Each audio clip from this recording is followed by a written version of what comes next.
Nossos irmãos que estão na live, sejam todos bem-vindos ao Ministério da Oração e Graça. E você possa ser tremendamente abençoado por Deus nessa noite. Aleluia. Você pode também abrir sua Bíblia aí na sua casa e acompanhar o estudo do capítulo 9. Maravilhoso Deus, te pedimos, meu Pai, nessa noite, nos dê a sabedoria e o entendimento para que possamos ministrar esse estudo do capítulo 9 de Deus. Eu te peço e te agradeço em nome do Senhor Jesus. Glória a Deus. Amém e amém. Me dê essa missão nessa noite. O capítulo 9, queridos, nós vamos tratar da adoração a Deus. Vai falar muito desse requisito da adoração, porque o autor quer nos mostrar no capítulo 9 como era que se adorava a Deus na antiga aliança e como é que possamos adorar agora na nova aliança, que foi que mudou. Essa é a intenção do autor. A gente vai ver o contraste da adoração da antiga aliança e da nova aliança. Aleluia. Desde quando Deus criou o homem, é bom frisar isso, Ele sempre criou com essa intenção da sua criatura de prestar culto. E nós vamos estudar nessa noite como é esse culto. Aqui está o tabernáculo de Deus, quando Deus chama Moisés, Ele manda Moisés fazer uma cópia daquilo que há no céu. Olha como Deus nos ama e sempre está perto da gente. Moisés, você vai fazer um tabernáculo. O que é tabernáculo? No original, o sentido de tabernáculo, que Deus queria tabernacular conosco, ficar ao lado de nós, perto de nós, para manifestar a sua presença, a sua glória e abençoar a nossa vida. Aleluia. Por isso que Deus constrói Moisés. Depois que o povo sai do Egito, Deus passa a direção toda para Moisés fazer, e não só Moisés, mas todos os levitas, todas as tribos participarem e construírem esse tabernáculo, porque era o sistema de adoração. Aqui está o altar de sacrifício. Cada pessoa na antiga aliança trazia um cordeiro, ou uma rolinha, ou uma pombinha, conforme o seu estado financeiro.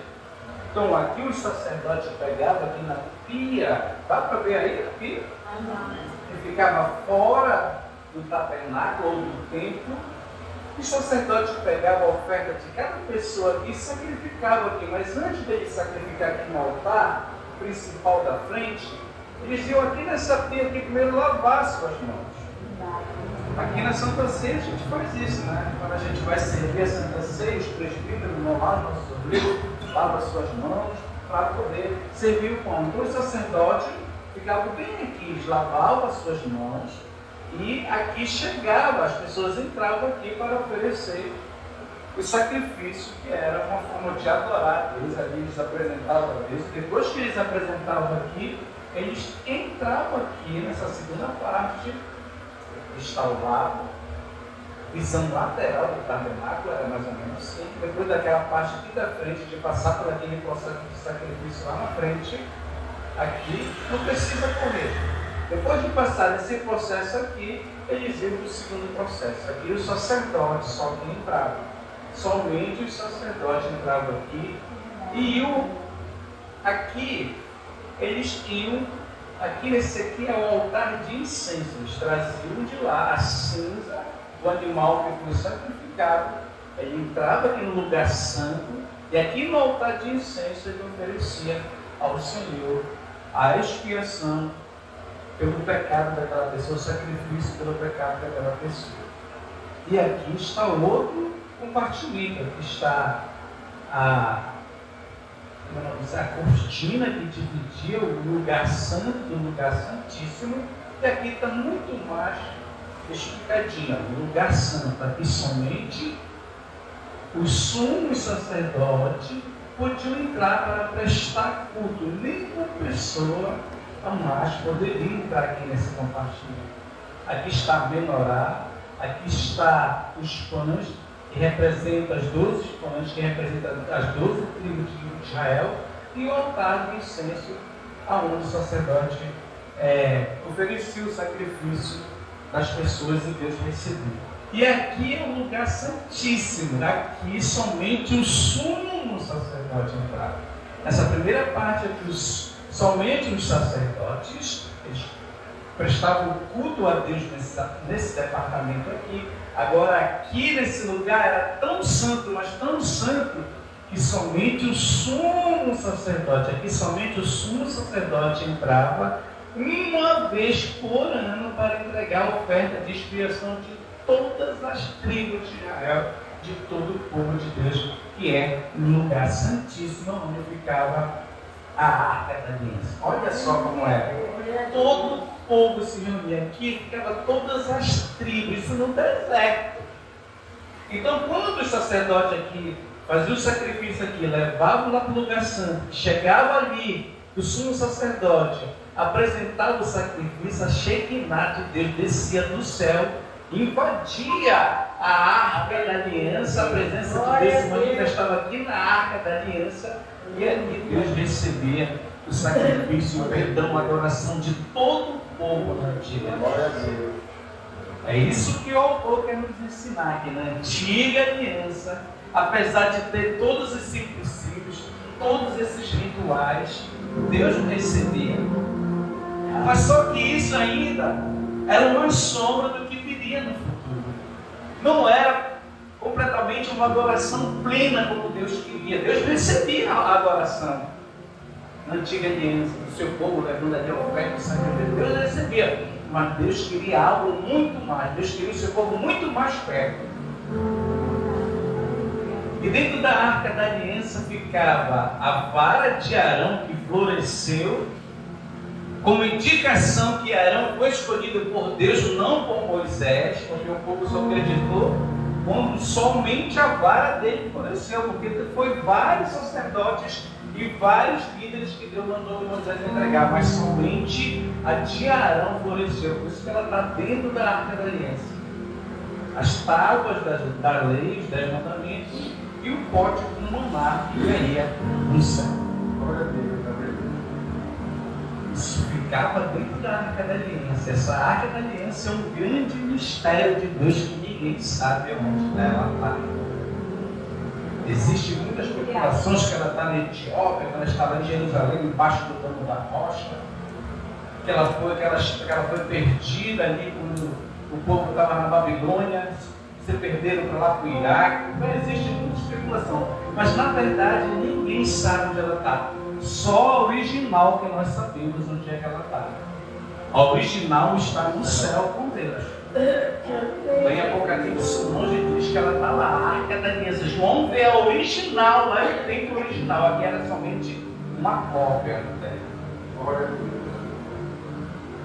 Então, como eu disse, quando Deus cria o homem, Abel, logo que trouxe um cordeiro e sacrificou o Senhor, e o Senhor recebeu a oferta de Abel.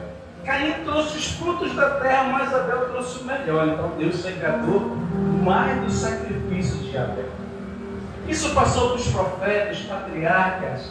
Todos eles sacrificavam ao Senhor, traziam sempre um animal para colocar no altar.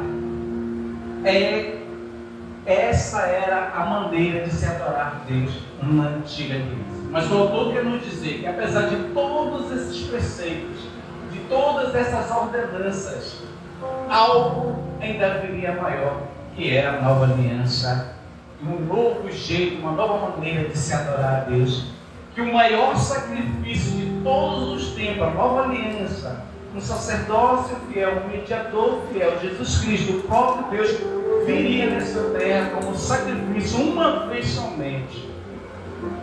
O sacerdote, o sumo sacerdote, entrava uma vez por ano, e foram várias vezes eles fizeram isso. Mas o autor quer nos dizer que Jesus veio e ele fez somente um sacrifício que vale por todos os sacrifícios antigos de toda a humanidade. Yeshua HaMashiach veio nessa terra e agora ele quer ser adorado. Não precisa mais daqueles rituais.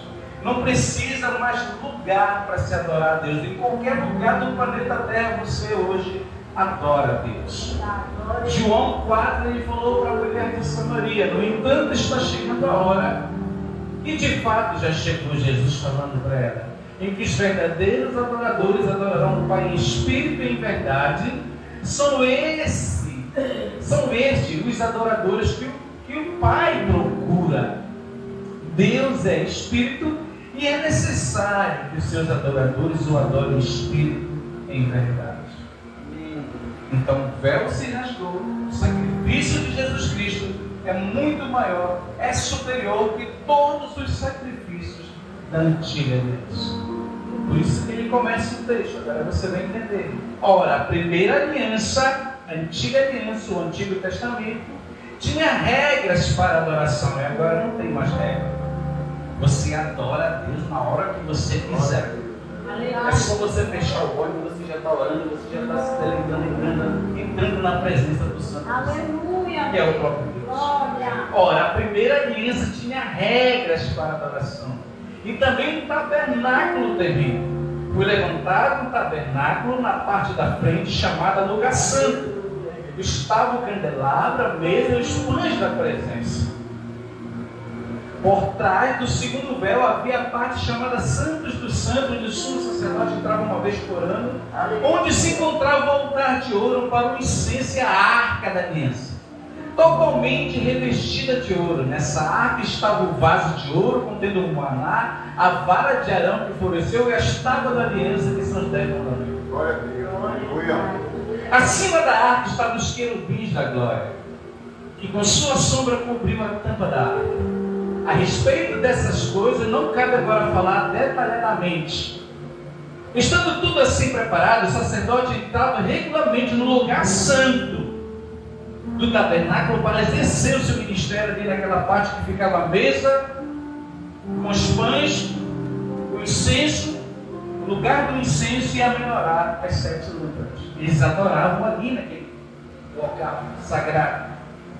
No entanto, somente o sumo sacerdote entrava no Santo dos Santos apenas uma vez por ano e nunca sem apresentar sangue do sacrifício, que ele oferecia por si mesmo e pelos pecados que o povo havia cometido por ignorância. Dessa forma, o Espírito Santo estava mostrando que ainda não havia sido manifestado o caminho para o Santo dos Santos, que o Messias ainda não tinha vindo, enquanto ainda permanecia no primeiro tabernáculo terreno aqui na terra. Isto é uma ilustração para os nossos dias, indicando que as ofertas, os sacrifícios oferecidos não podiam dar ao adorador uma consciência perfeita e ímpar diante de Deus, porque o Messias ainda não tinha se manifestado. Glória a Deus. Aleluia. Eram apenas prescrições que tratavam de comida e bebida, de várias cerimônias de purificação com água. Essas ordenanças exteriores foram impostas até o tempo da nova ordem, quando o Messias chegou e fez uma nova aliança com o Senhor. Um novo sistema de adorar a Deus. Deus facilitou para nós. Yeshua vem e diz que os verdadeiros adoradores adorarão Ele em espírito e verdade. E vão caminhar com Ele, porque o véu já se rasgou. Você adora a Deus aonde você quiser. Não precisa mais de nenhum obstáculo para se buscar a Deus e estar na presença de Deus. Você louvou na nossa casa, pegou a harpa, louvou, já sente a presença de Deus. Você louva aqui na igreja e já sente a presença de Deus. Porque o véu já se rasgou. Ele diz, mas quando Cristo veio como sumo sacerdote dos benefícios agora presentes, ele adentrou o maior e mais perfeito tabernáculo lá no céu, não feito pelo homem, isto é, não pertencente a esta criação terrena, não por meio de sangue de bodes e novilho, mas pelo seu próprio sangue cravado na cruz do Calvário. Ele entrou no Santo dos Santos uma vez por toda e obteve eterna redenção. Agora é Jesus Cristo. Se um judeu lê esse livro aqui, ele se converte. É apenas que a maioria não lê. Acredita que Yeshua é o verdadeiro Messias. Ora, se o sangue de bodes e touros e as cinzas de uma novilha espalhadas sobre o que estão cerimonialmente impuros santifiquem de forma que se tornem exteriormente puros, Quanto mais então o sangue de Cristo, que pelo Espírito Eterno se ofereceu de uma forma imaculada a Deus, purificará nossa consciência de atos que levam à morte, de modo que sirvamos um Deus vivo. O próprio Deus doou o seu Filho. Ele, porque nenhum homem ia conseguir fazer isso.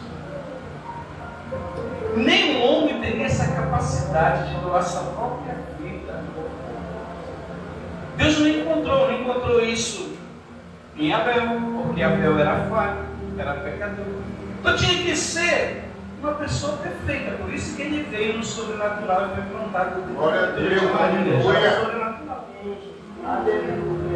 Por essa razão, Cristo é o mediador de uma nova aliança para que os que são chamados recebam a promessa da herança eterna, visto que ele morreu como resgate pelas transgressões cometidas sob a primeira aliança. No caso de um testamento, é necessário que comprove a morte daquele que o fez. Ele quer dizer que o filho só tem direito na herança quando o pai morre. Alguém tem que morrer para a pessoa venha da herança. Pois o testamento só é validado no caso de morte, porque sem morte não tem testamento. Uma vez que nunca vigora enquanto a pessoa está viva, e o que o fez. Por isso, nem a primeira aliança foi sancionada sem sangue. Quando Moisés terminou de proclamar todos os mandamentos da lei a todo o povo, levou sangue de novilhos e bodes, justamente com água, lã vermelha e ramos de isopo, e aspergiu o próprio livro a todo o povo, dizendo: este é o sangue da aliança que Deus ordenou que vocês obedeçam na antiga aliança. Da mesma forma, aspergiu o sangue do tabernáculo e todos os utensílios das suas cerimônias. De fato, segundo a lei, quase todas as coisas são purificadas com sangue, e sem derramamento de sangue não há perdão de pecado. Por isso que Jesus foi para a cruz, por isso que furaram e caiu sangue e água do seu lado, para comprovar que Ele é o poder de Deus. Portanto, era necessário que as cópias das coisas que estão no céu, que Deus mandou Moisés fazer na terra, fossem purificadas com esses sacrifícios, mas as próprias coisas celestiais com sacrifícios superiores, por causa da aliança de Cristo é muito maior e muito mais poderosa.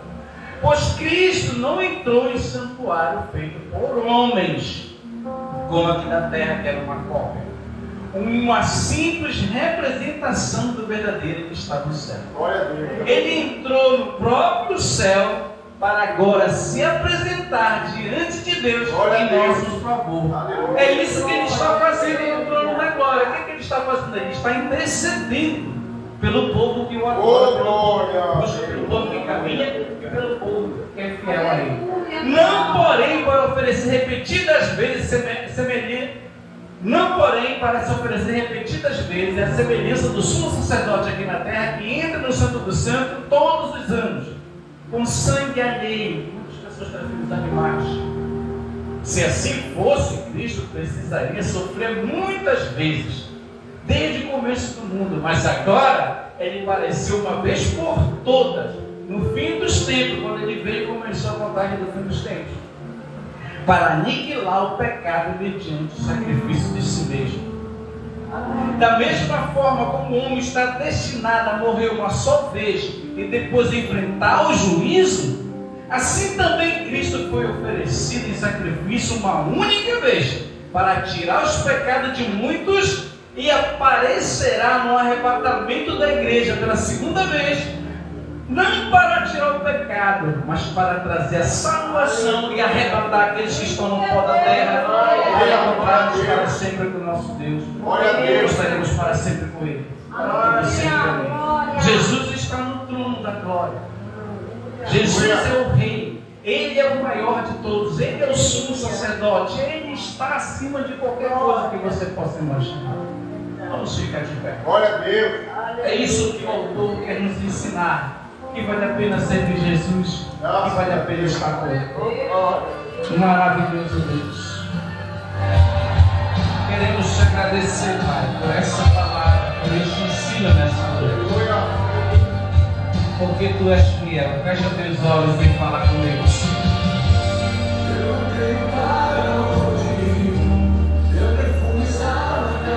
Maravilhoso e eterno Deus, nós te agradecemos, meu Pai, por essa noite, por essa palavra, porque tu é o nosso soberano Deus de Israel. Queremos te agradecer pelo teu sacrifício, o único sacrifício nessa terra, o sacrifício verdadeiro. Ele é o único que pode ser adorado nessa terra. E os seus adoradores lhe adorarão em espírito e verdade. A profecia diz que Deus está em busca desses adoradores. E o adore em espírito e verdade, porque o véu se rasgou de cima para baixo. Você pode entrar agora no Santo dos Santos na hora que você quiser. Na hora que você quiser, no seu carro, na faculdade, na escola, onde você estiver, onde você fechar os seus olhos e conversar com Deus em espírito, Deus lá recebe o teu amor. Lá Deus recebe a tua adoração. Ele é o único Deus. Ele é o soberano. Ele é o sumo sacerdote. Ele está acima da antiga aliança. Ele está acima dos sacrifícios dos sacerdotes da antiga aliança. Era uma sombra do que viria no futuro. O seu sacrifício na cruz do Calvário, tudo nos leva para a cruz, o sacrifício. Por isso que ele fala: fazei isso em memória de mim, para que o seu povo não venha esquecer o seu sacrifício. Sacrifício de cruz, sacrifício de cruz, sacrifício em que ele trabalhou. Ele foi humilhado, ele foi levado ao matadouro, como uma ovelha muda, Isaías diz. E seu sacrifício, o sacrifício de Yeshua, o sacrifício do Messias, deve ser honrado, deve ser respeitado, deve ser, queridos, respeitado, honrado, deve ser acreditado, deve ser tudo na nossa vida. Obrigado, Senhor. Que tu venha abençoar o teu povo que está aqui, a tua igreja. Nós profetizamos, meu Pai, as bênçãos sobre a nossa casa, sobre a nossa família. Nós te apresentamos os hospitais, os enfermos. Nós te apresentamos, Senhor, nosso povo do Brasil. Nós te apresentamos, Senhor, aqueles que não te conhecem. Nós te apresentamos aqueles que estão, meu Pai, nessa live. Aqueles que estão recebendo essa palavra. Que eles possam, Senhor, te adorar. Que eles possam, Senhor, te conhecer através do ensino, através da tua palavra. Abençoa, Senhor, as famílias. Abençoa o nosso culto, Senhor, da sexta-feira, a nossa consagração de obreiros no domingo, na nossa confraternização, no aniversário da Beatriz no domingo, Senhor, que venha abençoar essa jovem, que venha levantar ela mais forte ainda na tua palavra. Deus tem coisas grandes para ti. Deus tem coisas grandes para ti. Coisas grandes e fortes mesmo. Deus tem coisas grandes para fazer na tua vida. Deus manda te dizer que tudo só depende de ti, da tua aliança com Ele. Deus tem um projeto muito lindo para ti, querido. Tu nem imagina. Mas Ele requer algo de ti, só tu Ele sabe, Ele manda te fazer. O dia que tu adorar somente Ele, entregar a tua vida somente para Ele, como Ele quer. Como Ele quer, Bia, como Ele quer, como Ele almeja, porque Ele quer te usar nessa terra, porque tu é diferente. Tu é uma jovem especial, Deus manda te fazer. Deus te levantou na tua família como uma menina especial. Nunca abandonou Jeová, nunca abandonou Yeshua, Bia. E tu vai ver o que vai fazer na tua vida. Os teus planos não serão frustrados, Bia. Os teus planos não serão frustrados. Temos orado muito, Bia, por ti, mas muito, muito, muito. Eu pedi tanta confirmação para Deus para eu te consagrar, mas o Senhor falou que não é o momento de me consagrar. Eu queria muito, Bia, porque eu acredito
verdade. Foi muito, Senhor, mas foi muita batalha. Foi muita peleja, foi muita busca, Senhor, para que hoje Tu nos desse o ministério. E hoje as pessoas estão consacrando pessoas, meu Pai, sem a Tua direção.